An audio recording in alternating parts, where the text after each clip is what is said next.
Why did you stop paying your mortgage, Ms. Mercer? At first, I honestly thought it was a scam call. I was standing in my kitchen outside Fayetteville, North Carolina, waiting for my coffee to finish dripping. Same black coffee I'd been drinking since my Army days, no sugar, no cream, strong enough to strip paint off a truck. Rain tapped softly against the window over the sink. Gray morning.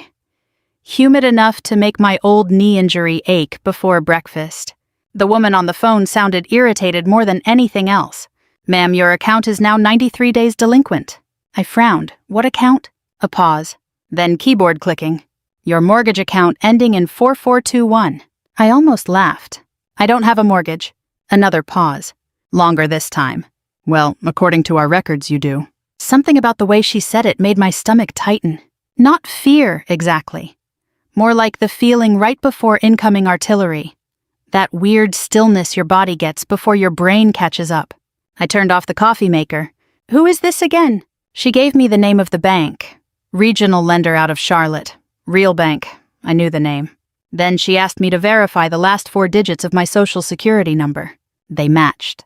That's when the room stopped feeling normal. I sat down slowly at the kitchen table.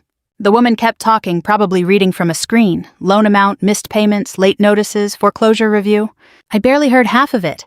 Finally, I interrupted her. What property is this tied to? She gave me the address, and my entire body went cold. Because I knew that address. Small blue house outside Asheville. My sister Melissa's house.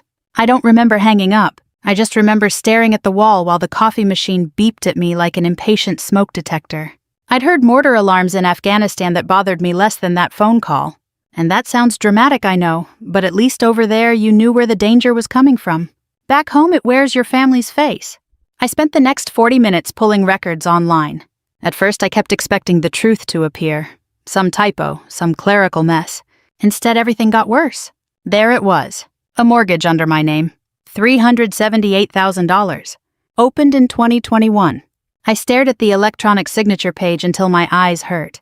The signature looked enough like mine to fool somebody glancing quickly, especially if they already wanted to approve the paperwork. And there was something else. The contact email attached to the account wasn't mine. Close, though. Dana.m.Mercer74. I'd never created that address in my life. My hands started shaking. Not dramatically, just enough that I noticed when I tried picking up my coffee mug. I called Melissa 3 times. Straight to voicemail every time. Then I called my mother. She answered immediately. That should have warned me. Donna. I cut her off. Why is there a mortgage under my name tied to Melissa's house? Silence. Not confused silence. Guilty silence. The kind that tells you everything before words even arrive. Honey, she whispered, it's complicated. No, it wasn't. I grabbed my keys and left. The drive from Fayetteville to my parents' place outside Asheboro normally took about an hour and 45 minutes depending on traffic. That morning it felt endless. Rain smeared across the windshield while old country music played quietly through the speakers. I don't even remember turning the radio on. My wrist hurt from gripping the steering wheel too hard. Old Army injury from loading equipment overseas years ago, usually only flared up in cold weather. That day it burned all the way up my forearm. I kept replaying memories during the drive. Melissa crying after another failed relationship. Melissa needing rent money. Melissa finding herself at 38 years old while everybody else cleaned up behind her. And my parents always saying the same thing. She's sensitive. Funny how sensitive people never seem sensitive about ruining somebody else's life. By the time I pulled into my parents' driveway, the rain had slowed to a mist. My father's truck sat under the carport beside my mother's Buick. Everything looked painfully normal. Wind chimes. Wet azaleas. American flag drooping in the humidity. I walked inside without knocking. My mother was already crying in the kitchen. That hit me harder than if she'd denied everything. Dad sat at the table staring into a cup of coffee like it had personally betrayed him. Nobody spoke for a few seconds. Then I asked the question anyway. How long? Mom covered her mouth. Dad still wouldn't look at me. Finally he muttered, couple years. Couple years. Like he was talking about a leaking water heater. I actually laughed once. Short, sharp, didn't even sound like me. You forged my name on a $378,000 mortgage. Mom jumped in immediately. It wasn't like that. Oh, really? Then explain it to me. Melissa and her husband had fallen behind during the pandemic. then behind again after her husband got into investment opportunities, which apparently meant gambling money through online trading apps.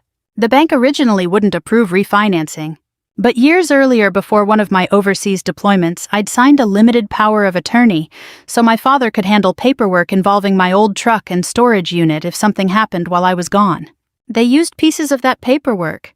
Then somebody altered documents. Then somebody redirected emails. Then somebody pretended I knew about all of it.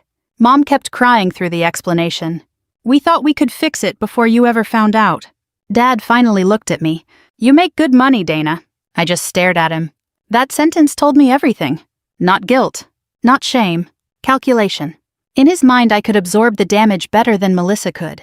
That was the plan. Use the strong daughter like financial body armor. Mom reached for my hand across the table. I pulled mine back before she touched me.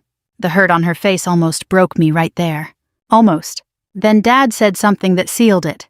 "We were going to tell you eventually." Eventually. After foreclosure. After my clearance got destroyed. After retirement savings disappeared. I stood up so fast the chair scraped hard against the floor. For a second, nobody moved. Rain ticked softly against the kitchen windows. Mom crying. Clock humming. Dad breathing heavy through his nose. Little sounds you remember forever. I walked outside without another word. Sat in my truck. Locked the doors. And finally let myself shake. Not because of the money. Because suddenly every memory I had with my family felt contaminated. I sat there gripping the steering wheel until pain shot through my wrist. Nobody knows how to hurt you like family. I didn't drive home right away. I sat in my parents' driveway for almost 20 minutes with the engine running and the wipers dragging back and forth across a windshield that didn't need them anymore. My mother came out once. She stood on the porch in her house slippers, arms folded tight across her chest, looking smaller than I remembered. That was the part that messed with me. She wasn't some villain in a movie. She was 71 years old with swollen knuckles and a pill organizer on the kitchen counter labeled Monday through Sunday. But she had still let it happen. That was the problem. I pulled out before she could walk to the truck. By the time I got back to Fayetteville, it was dark. My house looked the same as it always did. Brick ranch, 2 porch chairs, 1 sad fern I kept forgetting to water. I'd bought it after my divorce because somebody at Lowe's told me it was nearly impossible to kill. They underestimated me. I went inside, kicked off my wet shoes, and opened my laptop at the kitchen table. That table became my command center for the next week. Credit reports, bank statements, county property records, old deployment documents, emails, call logs. I made folders, color-coded them, printed timelines, labeled everything with sticky notes like I was preparing for an inspection. That's what the Army does to you. When your life goes sideways, you don't collapse first. You inventory the damage. The mortgage had started in April of 2021. I was overseas then, working a defense logistics contract in Kuwait after leaving active duty. Long days, bad air conditioning, sand and everything. I remembered that month clearly because I'd spent my birthday eating a protein bar in a warehouse while arguing over missing vehicle parts. Apparently back home, I was also buying Melissa's house. The first loan paperwork showed my name as a co-borrower, then later documents shifted responsibility in ways that made my skin crawl. Not enough to look obvious to a busy person, just enough to bury me. Then came the refinances, online approvals, electronic signatures, verification emails sent to that fake Gmail account with my middle initial and birth year. My actual phone number wasn't listed anywhere. Neither was my address. The mailing address had been changed to a P.O. box near Asheville. I sat there staring at the screen until my eyes burned. Then I checked my credit score. I used to be proud of that number, not in a bragging way, just the quiet pride of a woman who paid bills on time, kept her debt low, and didn't buy things she couldn't afford. It had dropped like a rock. Late mortgage payments, high utilization, risk flags. I pressed both palms flat on the table and breathed through my nose. In for 4. Hold for 4. Out for 4. That trick works overseas. It does not work as well when your own family has turned your name into a trash bag for their debt. Around 2:14 in the morning, I found myself standing in front of the freezer eating Sara Lee strawberry cheesecake with a fork. Not a slice, the whole thing. Still half frozen. I remember thinking, well, Dana, at least your emotional breakdown has a coupon code. The next morning, my doctor told me my blood pressure was too high. He was a kind man named Dr. Patel, who had been trying to get me to take stress seriously for years. Any major changes recently, he asked. I laughed so hard he blinked. Yeah, I said, you could say that. He recommended rest. I nodded like rest was a reasonable suggestion and then went straight to a fraud attorney in Raleigh. Her name was Evelyn Brooks, late 50s. Silver hair, calm voice, no nonsense. The kind of woman who looked like she had made powerful men regret underestimating her since 1989. I sat across from her in a small office that smelled like lemon cleaner and old paper, and I handed over my folder. She read quietly for a long time. Every few pages her eyebrows moved a little higher. Finally, she leaned back and took off her glasses. "Ms. Mercer," she said, "I'm going to be very direct with you." "I'd appreciate that. This is serious fraud." I figured. "No," she said. "I mean serious. Potential mortgage fraud, identity theft, wire fraud depending on how documents were submitted. If your parents participated knowingly, they could face felony exposure." That word sat between us. Felony. I thought about my mother's swollen hands, my father's bad knees, the way he used to carry me on his shoulders at 4th of July parades when I was little. Then I thought about him saying, "You make good money." Evelyn must have seen something on my face because her voice softened. "You don't have to decide everything today, but you do need to protect yourself immediately." So I did. Credit freeze, fraud alerts, written disputes, formal document requests. I spent days on hold listening to smooth jazz versions of songs nobody asked for. Meanwhile, the collection calls kept coming. One came while I was at work near Fort Liberty. I stepped outside behind the logistics building between a dumpster and a loading dock and listened to a man explain that foreclosure review could proceed if payment wasn't received. I told him I was disputing the debt. He said, "Ma'am, we hear that often." I nearly threw my phone into the dumpster. That same afternoon, my supervisor called me in.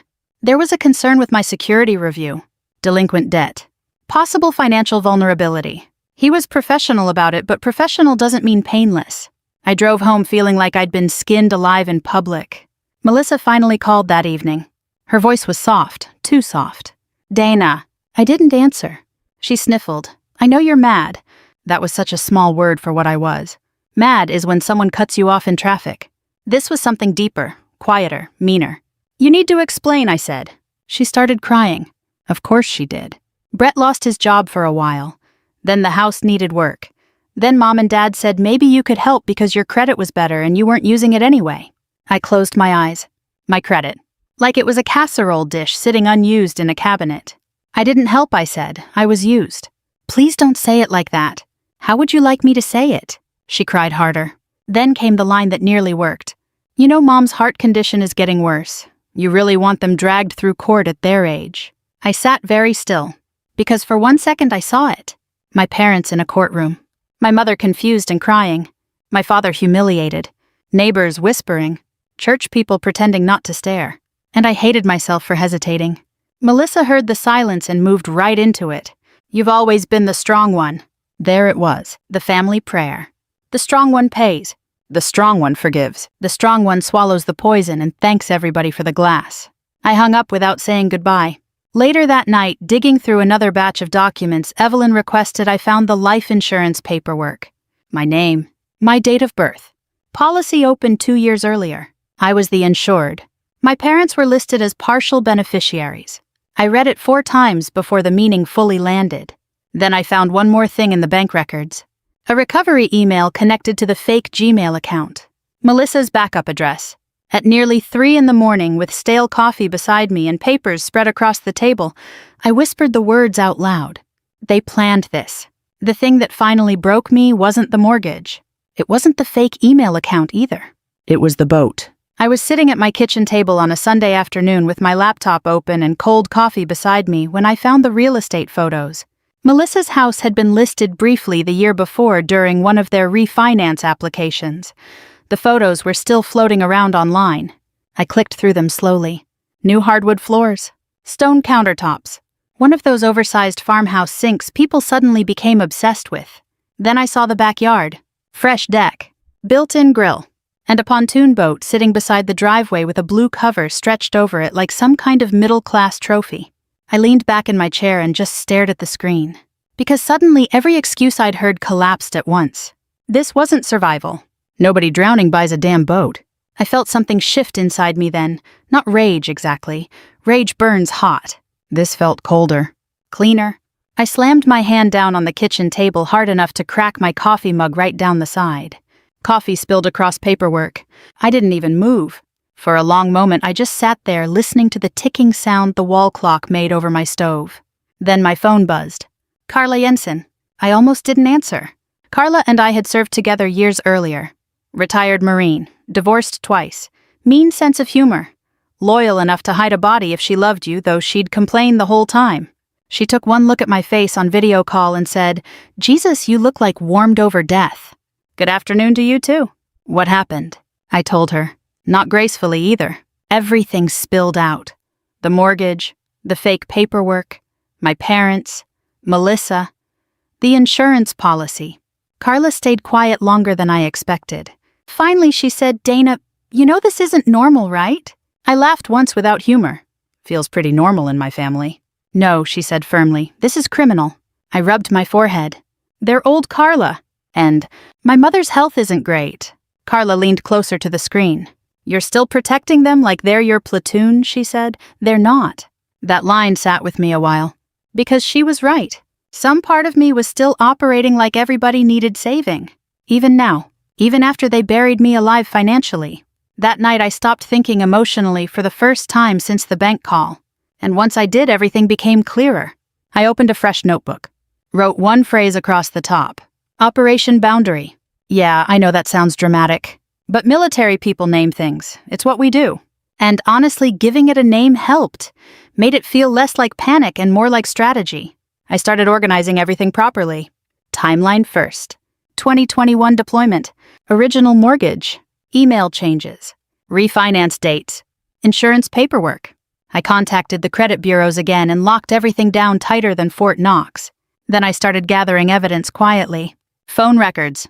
County filings. Electronic login histories. Copies of digital signature certifications. I learned more about mortgage fraud in 10 days than any normal human being should ever know.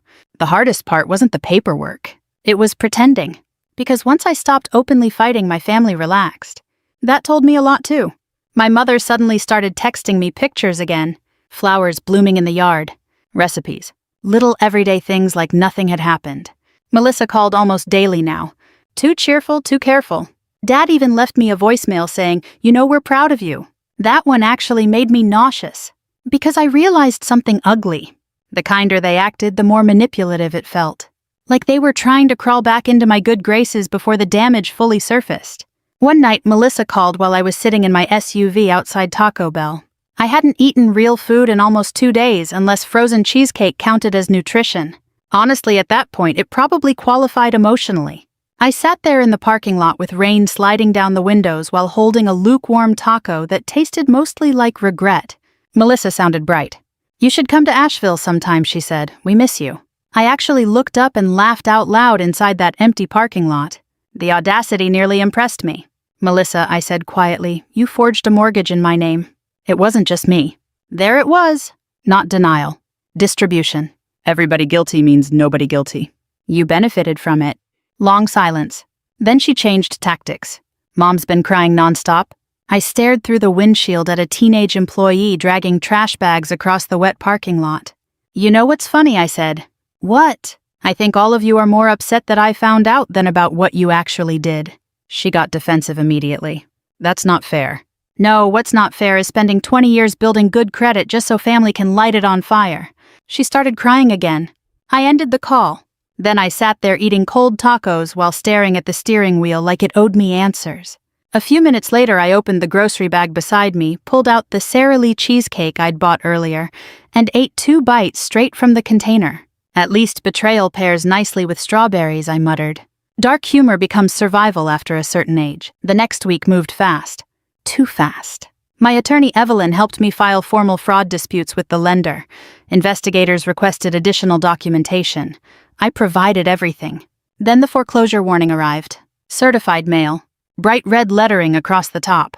Final notice before legal escalation. Addressed to me. I carried the envelope inside and set it on the kitchen counter without opening it right away. The house felt unbearably quiet. Refrigerator humming. Rain gutters dripping outside. TV off. No husband anymore. No kids. Just me and a financial bomb my family had wired into my life. I finally opened the letter slowly. 30 days. That was the timeline before the next legal phase began. I sat down at the kitchen table again, surrounded by paperwork, and suddenly understood something very clearly. There was no version of this where everybody walked away comfortable. Not anymore. The only question left was whether I was willing to save myself, even if it destroyed the illusion of my family. And for the first time since this started, I thought maybe I was. My mother started calling every morning around 8:30, like clockwork. Usually while I was halfway through coffee and trying to convince myself to answer emails from work. "Just checking on you," she'd say softly. Not once did she mention the mortgage directly anymore. That was the strange part. The whole family shifted into this weird performance where we all pretended the grenade sitting in the middle of the room wasn't real. Melissa suddenly wanted to rebuild our relationship. Dad started sending me links to old country songs and football highlights like we were bonding again. It might have worked on me 10 years earlier. Maybe even 5.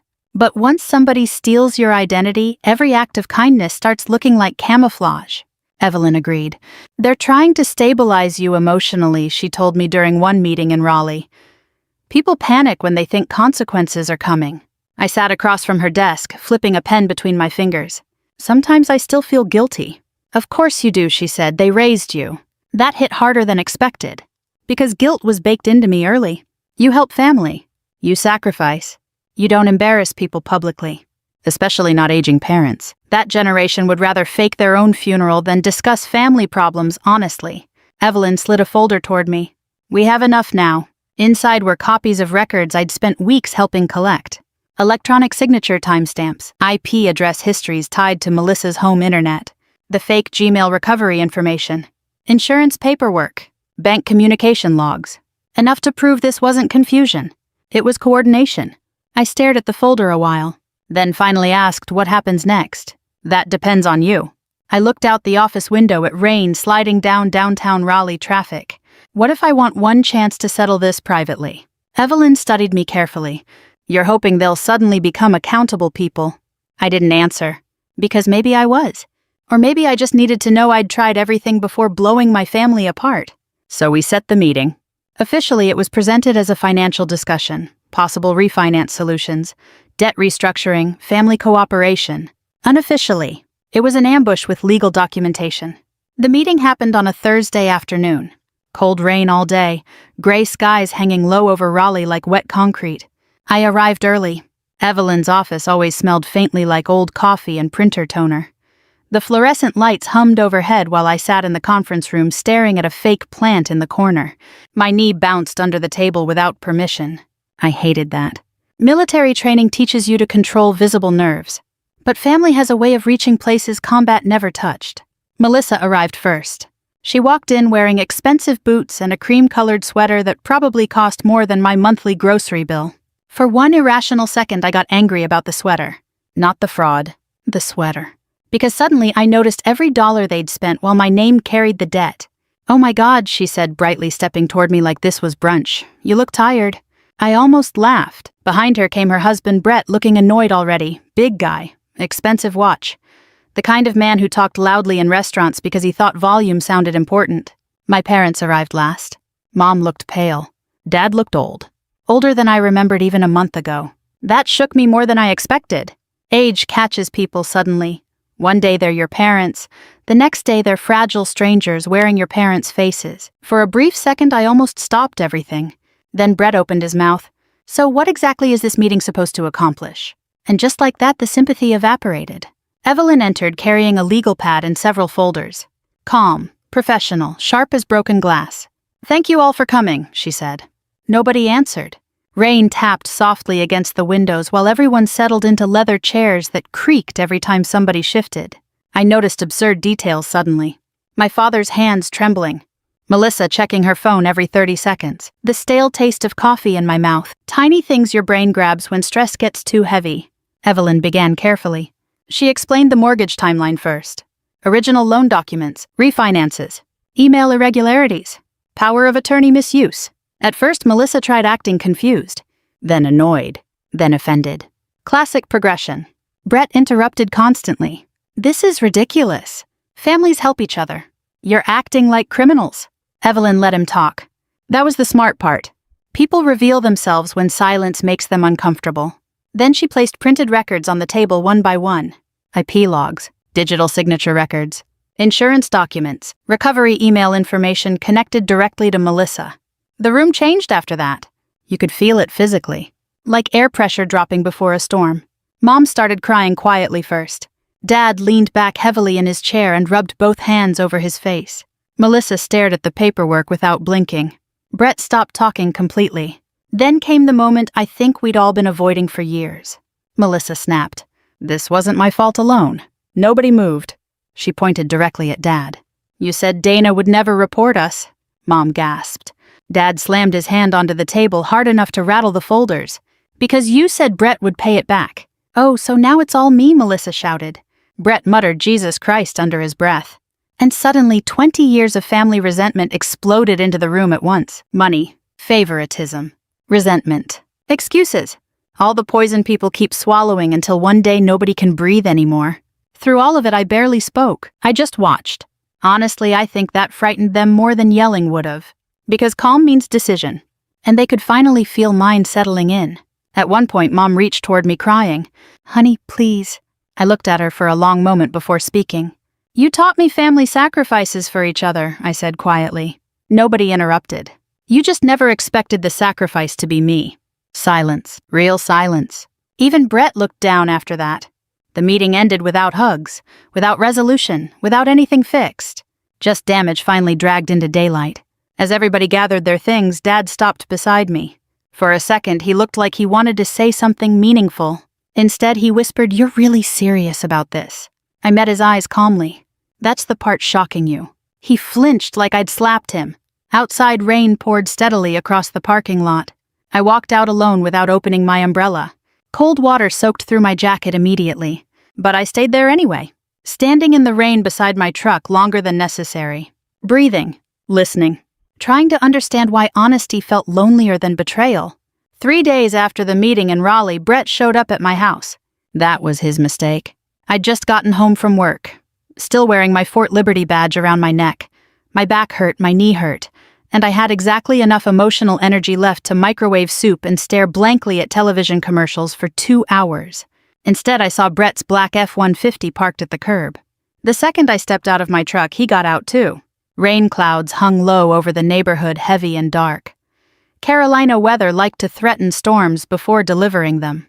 Brett walked toward me fast, not running, but fast enough to make my shoulders tighten automatically. Military instincts never really leave you. "Dana," he called out, "we need to talk." "No," I said immediately.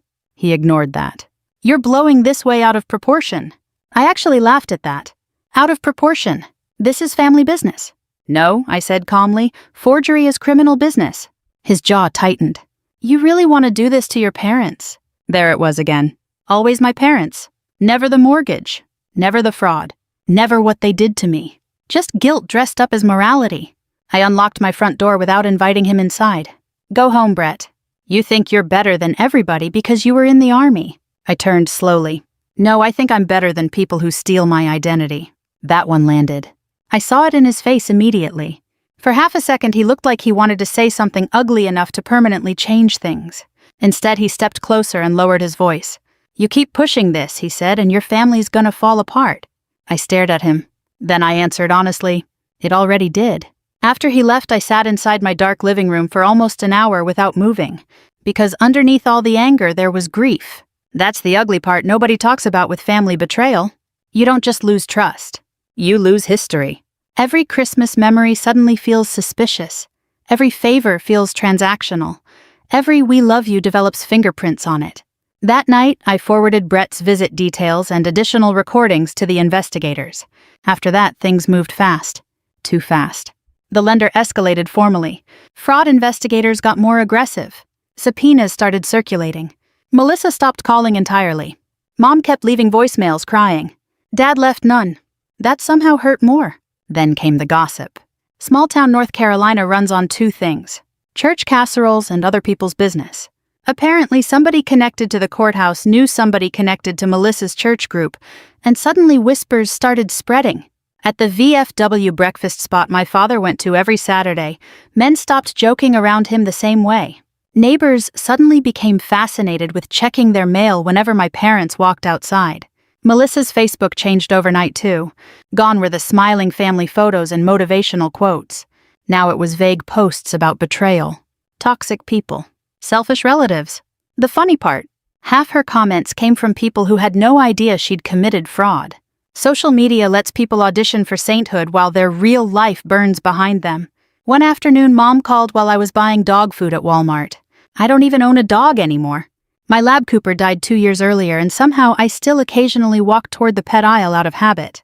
Grief does strange things to muscle memory. I answered because I was tired of hearing her cry through voicemail. "Hi, sweetheart." She sounded exhausted, like somebody had sanded down her voice. "How are you?" she asked. I almost said financially destroyed, emotionally exhausted, and one blood pressure spike away from seeing Jesus. Instead, I said I'm okay. Silence stretched between us. Then, quietly, she asked, "Are they really talking about criminal charges?" I closed my eyes beside a display of birdseed. "Yes." She started crying immediately. Not dramatic crying. Old person crying. The kind where people sound smaller than they used to. "Your father can barely sleep," she whispered. That almost broke me. Almost. Then she said the worst possible thing. "We never thought you'd go this far." I leaned against the shopping cart slowly. Because there it was again. Shock that I had limits. Shock that consequences finally existed.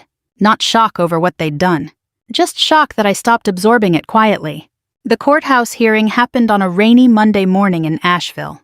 Of course it rained. By then, the investigators had uncovered another attempt to open credit under my name only weeks earlier. Dad claimed he was trying to fix things. That destroyed whatever guilt I still had left. You cannot accidentally attempt fraud twice. The courthouse itself was old brick and smelled faintly like wet coats and burned coffee. Melissa sat 3 rows ahead of me with Brett. Mom looked fragile enough to disappear. Dad looked 10 years older than when this started. That part hurt. I won't lie about it. No matter what he'd done, seeing your father shrink emotionally in public does something to your chest. Before the hearing started, Dad approached me quietly in the hallway. People moved around us carrying folders and umbrellas while fluorescent lights buzzed overhead. He stopped a few feet away. For a second, neither of us spoke. Then he sighed. "I didn't think you'd really go through with this." I looked at him carefully. Gray stubble, tired eyes, rainwater still clinging to his jacket shoulders. And suddenly I realized something. My father had spent his whole life believing love guaranteed access. Access to forgiveness, access to sacrifice, access to me. "I know," I said softly. His eyes watered instantly. That nearly crushed me. But then I remembered the second fraud attempt. The fake emails, the foreclosure notices, and I held my ground. Inside the courtroom, the hearing moved quickly once evidence started stacking up. Melissa cried. Brett looked furious. Mom stared down at her hands. Then Melissa suddenly snapped and pointed at me. "You ruined this family." People turned to look. The room went completely still. I stood slowly. And for the first time since this nightmare started, I felt calm. Real calm. "No," I said quietly. "I just stopped volunteering to be destroyed by it." Even the judge looked at me for a second after that. Later, during final remarks, he said something I'll probably remember the rest of my life. This woman served her country overseas and returned home to financial exploitation by her own family. Nobody spoke afterward. Not Melissa. Not Brett. Not even Dad. The lender officially cleared me of liability after the fraud findings became final. Melissa and Brett faced criminal charges. My parents avoided prison through cooperation agreements and restitution arrangements. Outside the courthouse, rain fell softly over Asheville. Dad stood near the sidewalk looking completely lost. As I walked past him, he finally whispered, "I'm sorry." Real words this time. Too late. But real. I stopped beside him for 1 second, then quietly said, "You raised a soldier." And I walked away. That night, for the first time in almost a year, I slept straight through until morning. 8 months later, I was living near Wilmington. Smaller house, smaller mortgage too, ironically. Single-story place about 15 minutes from the water, with peeling white shutters and a front porch barely big enough for 2 chairs and a small table. Nothing fancy, but it was quiet. That mattered more to me than square footage anymore. The first few weeks there felt strange. Not peaceful exactly. More like the silence after a loud machine finally shuts off. At first, your ears keep waiting for the noise to come back. Every morning, I'd sit on the porch with coffee while the neighborhood slowly woke up around me. Sprinklers clicking, dogs barking, some retired guy down the street washing the same spotless Corvette every Tuesday morning like it was a military assignment. Simple things. Safe things. I started sleeping better too. Not perfectly. My knee still woke me up some nights, especially when rain rolled in from the coast. Old army injuries don't care whether you've emotionally healed or not. But the panic was gone. No more late-night collection calls. No more checking my credit score 3 times a day. No more staring at my phone wondering which family member was about to manipulate me next. I started physical therapy again for my wrist and knee because apparently stress had been making both worse. Funny how the body keeps score even when the mind tries to move on. Twice a week I volunteered at a women veterans support center near downtown Wilmington. Mostly paperwork help, resume stuff, listening. A lot of listening. Turns out many women who served spend years carrying things quietly because they got good at functioning under pressure. That part felt familiar. One afternoon, a younger veteran apologized for crying while talking about her divorce. I handed her tissues and told her something I wish somebody had told me years ago. Being strong too long can make people think you don't break. She stared at me for a second like I'd reached into her chest and pulled the sentence out directly. I understood that look. Back at home, I started gardening. Badly. I killed tomatoes so aggressively I'm surprised Home Depot didn't put me on a watch list. Still, every morning I'd go outside with coffee and inspect my struggling little garden like it was a national security operation. Tiny routines help after chaos. They remind your nervous system life can become ordinary again. Mom started writing letters around month 3. Real handwritten letters. The first one arrived in a plain envelope with shaky cursive across the front. I almost threw it away unopened. Instead, I put it in the kitchen drawer for 2 days before reading it. Mostly apologies, some excuses too.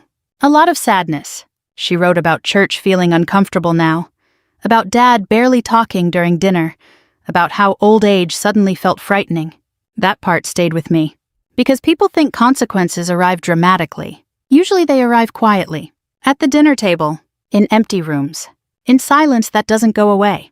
I didn't answer her first letter, or the second. But I kept them. There's an old wooden keepsake box from Afghanistan sitting in my bedroom closet. Sand-colored wood. Army insignia burned into the lid. That's where I put the letters. Not forgiven. Not forgotten. Just stored. Dad never wrote. I think shame hit him differently. Melissa, meanwhile, stayed exactly who she'd always been. A few people forwarded me screenshots from private Facebook groups where she blamed me for destroying the family over paperwork. Paperwork. Like identity theft was a clerical misunderstanding. One rainy afternoon, I finally blocked her completely. Phone, email, social media, everything. And weirdly enough, that hurt more than court, because some stubborn little part of me kept waiting for my sister to become someone else.